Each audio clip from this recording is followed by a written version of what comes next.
क्योंकि 1 पे इसका ग्रेटेस्ट इंटीजर फंक्शन है, जो 1 पे क्या होता है वो 0 होता है, तो मैंने यहाँ लिखा हुआ है, ठीक है।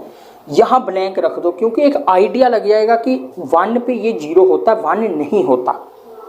ये इसकी एक एक्सेप्शन है। और अब हम बात करेंगे उन नंबरों की जो 1 और 2 में लाई करते हैं, ओके। मीन्स ये हमारी इसकी डेफिनेशन है x माइनस एक्स का ग्रेटेस्ट इंटीजर, और वो नंबर जो आपके 1 और 2 में लाई करते हैं, 1 और 2 में। अब देखना 1 और 2 में जो रियल नंबर्स हैं उनके लिए ग्रेटेस्ट इंटीजर क्या होगा, 1, means f of x equal x minus 1, clear. तो अब आप ध्यान से देखो इसका ग्राफ क्या होगा जो 1 और 2 में नंबर लाई करते हैं। एक नंबर उठाते हैं हम, 3/2 इसमें लाई करता है, 3/2 को उठाते हैं, f ऑफ 3/2 मतलब वो क्या आया, f ऑफ हाफ, मतलब आपका 3/2 कितना आ रहा है, हाफ, इतना आ रहा है यहाँ 3/2 इतना। अब 3/2 से आप कोई छोटा नंबर उठाओ, जैसे 3/4, नहीं वो 3/4 आपका यहाँ आ जाएगा, मतलब 1 से बड़ा और 3/2 से छोटा, मतलब आप उठा लो जैसे 6/5 है ना, 6/5 है जो आपका, ये क्या होगा 1 से आपका बड़ा होगा और 3/2 से छोटा होगा, क्लियर। क्यों छोटा होगा, क्योंकि इसको आप 6/4 भी लिख सकते हो, तो जिसका डिनोमिनेटर जितना बड़ा होता है वो उतना छोटा होता है, ठीक है। 3/2 से ये छोटा है, लेकिन 6/5 को आप इसमें डालोगे तो क्या आएगा, जल्दी बोलो, जल्दी 1/5, तो 1/5 आपका कहीं यहाँ लाई कर रहा होगा, मतलब बाई के केस में, बाई तो 1 यहाँ देगा ना, तो बाई के केस में ये तो y की वैल्यू आ रही है ना आपकी 1/5, तो 1/5 आपका कहीं यहाँ लाई कर रहा होगा, यहाँ। सिमिलरली मतलब ये भी आपका ऐसे ही जनरेट होगा, ऐसे ही यहाँ, और 2 पे ये 0 दे देगा। आप कोई भी नंबर डालोगे x माइनस 1 ऐसे आएगा, क्योंकि आपको पता है, आपने x माइनस 1 का ग्राफ देखा है, f of x equal x minus 1 का ग्राफ है, वो मैं पहले आपको क्लियर करवाता हूँ, ध्यान से देखो। यहाँ मैं आपको पहले ये आप उतार लो, f of x equal x minus n का मैं आपको ग्राफ ही बता देता हूँ कंप्लीट। अब आप ध्यान से देखना, f ऑफ x आप n को ले लो 0, तो क्या आएगा, f of x equal x, उसका ग्राफ क्या होगा, ये उसका ग्राफ आपका क्या होगा, जस्ट आइडेंटिटी, ये f of x equal x है आपका, ठीक है। जब ये -1 होगा तो आपका ग्राफ क्या होगा, मतलब 1 पे फिर ये करेगा, क्लियर। और जब आपका f of x equal x minus 2 होगा तो उस केस में क्या होगा, क्योंकि फिर ओरिजिन से पास नहीं होगा, फिर 2 से पास होगा आपका,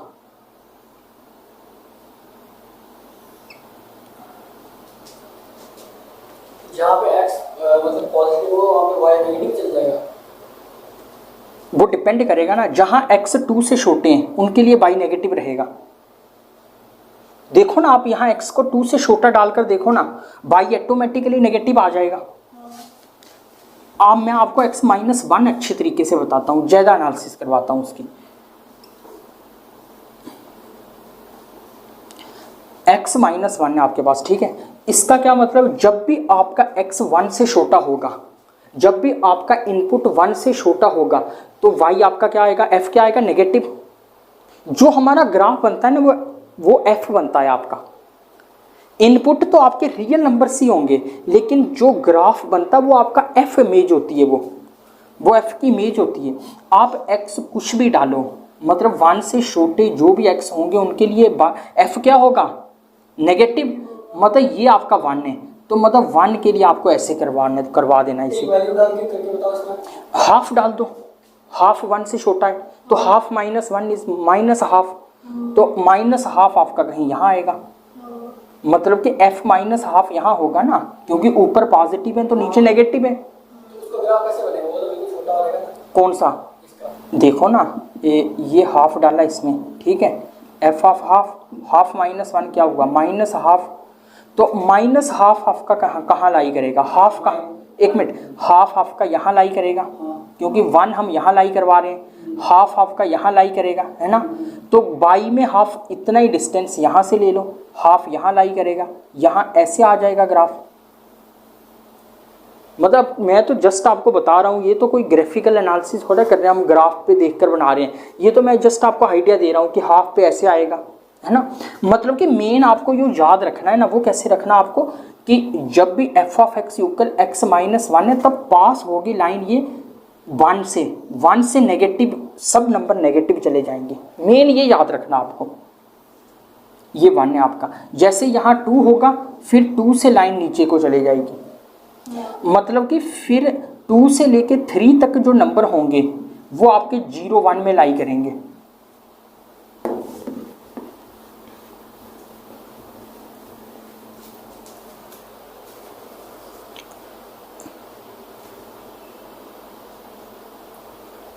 सिमिलरली आपका जो 3 का, ये 2 और 3 में यहाँ भी 0 आएगा, 3 तक ऐसे ही चलेगा, ये 3 पे 0 आ जाएगा। मतलब कि ये फंक्शन ऐसे ही चलता रहेगा। ये फंक्शन है जो, ये हमेशा फंक्शन है, इसकी जो रेंज है वो ये है। इस फंक्शन का आंसर कभी भी 1 से बड़ा नहीं होगा। इस फंक्शन में कोई ऐसी वैल्यू नहीं है इस दुनिया की, आप वो पुट करोगे तो फंक्शन 1 आंसर दे देगा। इस फंक्शन के आंसर 0 और 1 में लाई करेंगे। जब आपके फंक्शन के आंसर 0 और 1 में लाई करेंगे, इसलिए तो ये पीरियोडिक फॉर्म ले रहा है। एवरी 1 इंटरवल के बाद ये पीरियड बना रहा है, और सेम पीरियड बना रहा है, लेंथ 1 का पीरियड। इसका जो पीरियड है, लेंथ, उसकी लेंथ है जो 1 है, मतलब 1 लेंथ के बाद ये एक पीरियड बना रहा है, सेम वैल्यू। इसलिए ये 3/2 और 5/2 पे आपको सेम वैल्यू दे रहा था। क्लियर हो रही है बात? वो 3/2, 5/2, 7/2, मतलब उन पे सेम वैल्यू दे रहा था। ये हर एक इंटीजर पे ये सेम वैल्यू देता है, क्योंकि हर एक इंटीजर का जो पीरियड डिस्टेंस है वो कितना है, इंटीजर्स का डिस्टेंस कितना आपस में, 1 डिस्टेंस। इसलिए ये हर एक इंटीजर पर सेम वैल्यू देता। क्यों देता? क्योंकि इसका जो पीरियड है वो 1 का है। Period of fractional part function is equal to the distance between any two consecutive integers. Similarly यहां भी ऐसी होगा, नेगेटिव साइड भी ऐसी।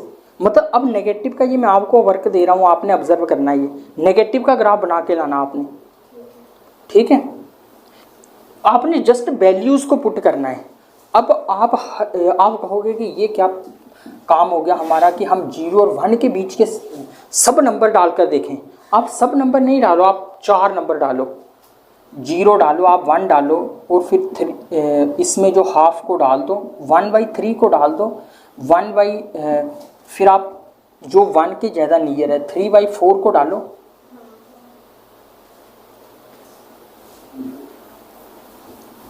अब इस फंक्शन में मैं आपको कुछ, क्योंकि मैं सोच रहा हूँ कि आपको साथ साथ में थोड़ा अच्छा बताया जाए फंक्शंस के बारे में। ऐसे लिस्ट जल्दबाजी में भी, वो भी अंधाधुंध काम है ऐसे ही। आपने एक बात याद रखनी, ये फंक्शन आपका आइडेंटिटी कब होता है? जब एफ ऑफ एक्स क्या होगा, 0 और 1 के बीच में होगा, तब ये फंक्शन आपका आइडेंटिटी होगा। जितने फंक्शन एक दूसरे से आप लिंक करवाओगे, इतनी आपकी जो मेमोराइजेशन है वो अच्छी रहेगी। ये फंक्शन आपका आइडेंटिटी तब होगा जब 0 और 1 के बीच में होगा, है ना। और हर एक इंटीजर्स के लिए ये फंक्शन कांस्टेंट है, हर एक इंटीजर के लिए। हाँ, फंक्शन ये आपका कांस्टेंट है हर एक इंटीजर के लिए, ओके। अगर आपका डोमेन सेट इंटीजर आ जाए और फंक्शन वो फ्रैक्शनल पार्ट दे दे, तो फिर इंटीजर में और फ्रैक्शनल पार्ट फंक्शन में और कांस्टेंट फंक्शन में क्या डिफरेंस रहेगा? Nothing difference at all, both functions are equal. Clear कर रहे हो पॉइंट ये आप?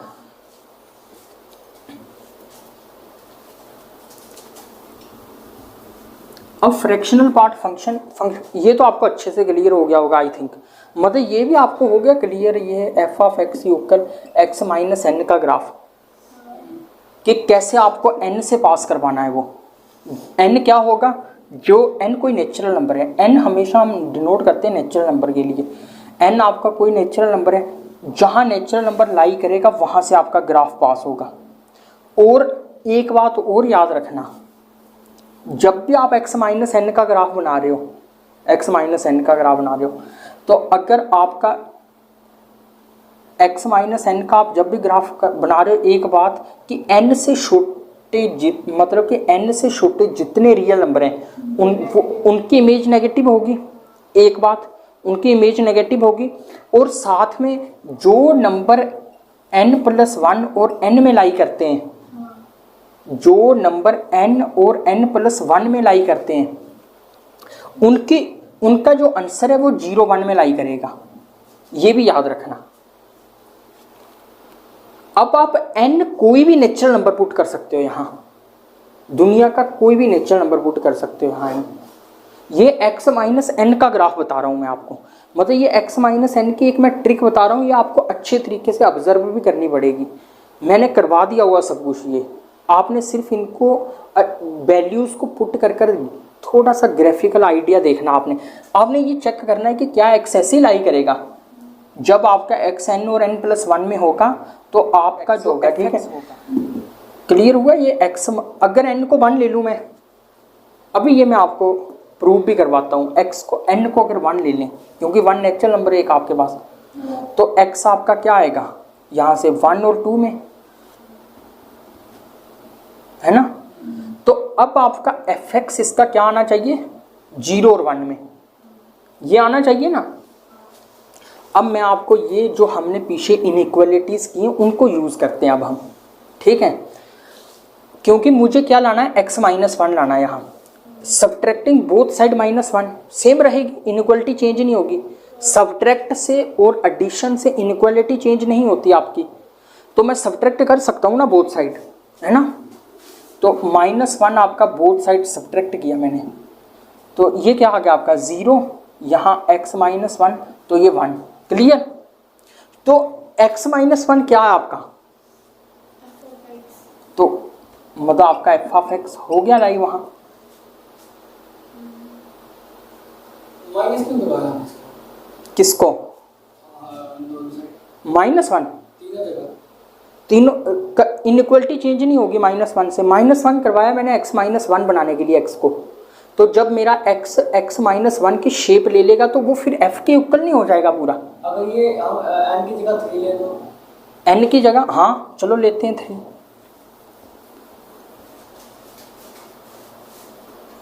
3 लेते हैं, x माइनस 3, तो x आपका कहाँ लाई कर रहा है, 3 और 4 में। इस केस में तो आपका ये तो तब ग्राफ बैठेगा ना जब 3 और 4 में आपका x होगा। तो इस केस में आप 3 से मल्टीप्लाई कर दो, 3 सब्ट्रैक्ट कर दो बोथ साइड,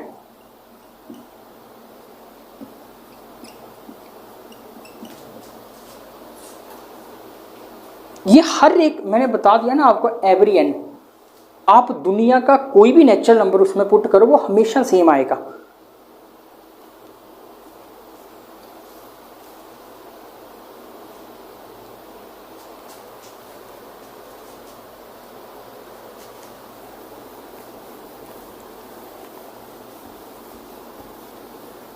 अब ये आपका फ्रैक्शनल पार्ट फंक्शन अच्छे से हो चुका है ना।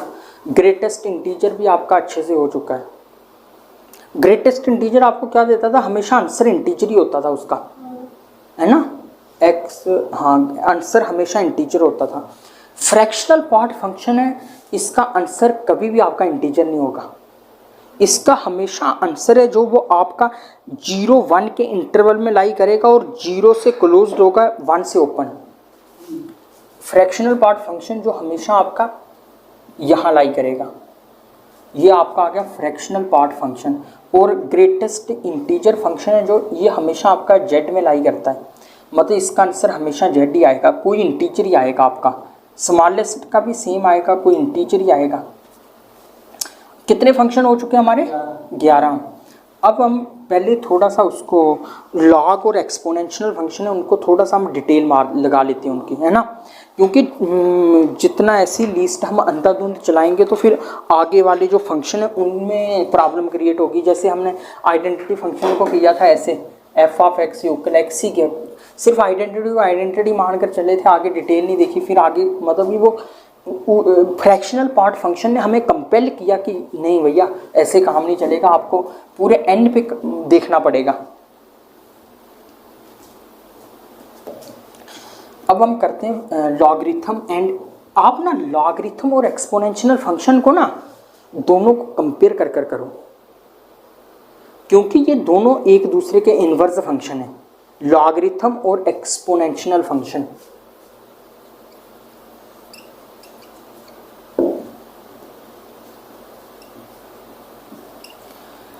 लिगरिथमिक फंक्शन है जो आपका, इसमें क्या होता है, जब भी आपका बेस, आप कितनी बात जानते हो, लिगरिथमिक फंक्शन है जो आपका, इसमें जो आपका इनपुट होगा वो हमेशा क्या होगा, इनपुट। लिगरिथमिक फंक्शन का मतलब कि कौन सी वैल्यूज है जिस पर ये आंसर देता है लॉगरिथम फंक्शन। एक पर्टिकुलर क्लास है, एक मतलब set of all positive real numbers, neither negative पे ये आंसर देता नॉर जीरो पे आंसर देता है ना, सिर्फ पॉजिटिव पे लॉगरिथम। जिन वैल्यूज पे लॉगरिथम आंसर देता है वही एक्सपोनेंशियल फंक्शंस के आंसर्स हैं। अब मैं आपको कंपैरिजन फॉर्म में बता रहा हूं, जैसे आपको मतलब कि आप मेमोराइज्ड एक लॉन्ग टाइम के लिए आपको मेमोराइज कर सकते हो आप। लॉगरिथम फंक्शन में आप F of x equal log base कोई ये आपका, ये एक्स क्या होगा, हमेशा आपका पॉजिटिव रियल नंबर होगा, है ना। अब f of x equal a to power x, ये हमेशा आपका पॉजिटिव होगा, ये कभी भी आपका नेगेटिव नहीं होगा, इवन जीरो भी नहीं होगा। ये फंक्शन कभी आपका जीरो भी नहीं होगा। आपके पास कोई एक ऐसा रियल नंबर नहीं है जो आप इसमें इनपुट डालो तो जीरो आपको आंसर दे दे। ए की पावर आप क्या करोगे तो जीरो आएगा, कोई रियल नंबर नहीं है। हाँ जी, ऑलवेज जो आंसर आएगा आपका पॉजिटिव, इसमें पॉजिटिव पुट होते हैं और इसका पॉजिटिव आंसर आता है। उसके लिए मैं पहले थोड़ा सा आपको डोमेन रेंज का हिंट देता हूं। डोमेन किसे कहते हैं, किसी फंक्शन की domain, set of all values for which F is defined, वो सब वैल्यूज जिनके लिए आपका फंक्शन डिफाइंड हो जाए, पर्टिकुलर फंक्शन, वो पॉइंट्स हैं जो वो हमारे डोमेन सेट के पॉइंट बनते हैं, उन्हें कहते हैं सेट ऑफ पॉइंट्स। वो आपकी डोमेन है। डोमेन क्या है, डोमेन एक जस्ट ए सेट, डोमेन आपका सेट है, ये सेट की एवरी कंडीशन है जो उनको सेटिस्फाई करता है। जैसे मतलब वेल डिफाइंड लेटर शटर, जो भी आपकी सेट की कंडीशंस हैं उनको डिफाइन करता है। डोमेन अपने आप में सेट है, इसे डोमेन सेट बोलते हैं। Set of all possible values, मतलब इसका ये नाम नहीं है कि सब value, no, set of all possible word भी है कि जितने भी पॉसिबल हो सकते हैं, वो सब पॉसिबल वैल्यूज जिनके लिए आपका एफ ऑफ एक्स कोई वैल्यू दे, आपका एफ ऑफ एक्स कुछ अल्फा है और अल्फा आर में बिलोंग करे, क्योंकि रियल वैल्यूड बोल रहे हैं ना हम किन की स्टडीज कर रहे हैं, रियल वैल्यूड फंक्शंस की। तो आपका जो एफ ऑफ एक्स का आंसर होगा वो हमेशा रियल नंबर होना चाहिए, वो रियल नंबर से ही बिलोंग होना चाहिए। अगर आपका एफ ऑफ एक्स का कुछ ऐसा आंसर आ गया जो रियल नंबर नहीं है, फिर आप क्या कहोगे, F of x is not defined.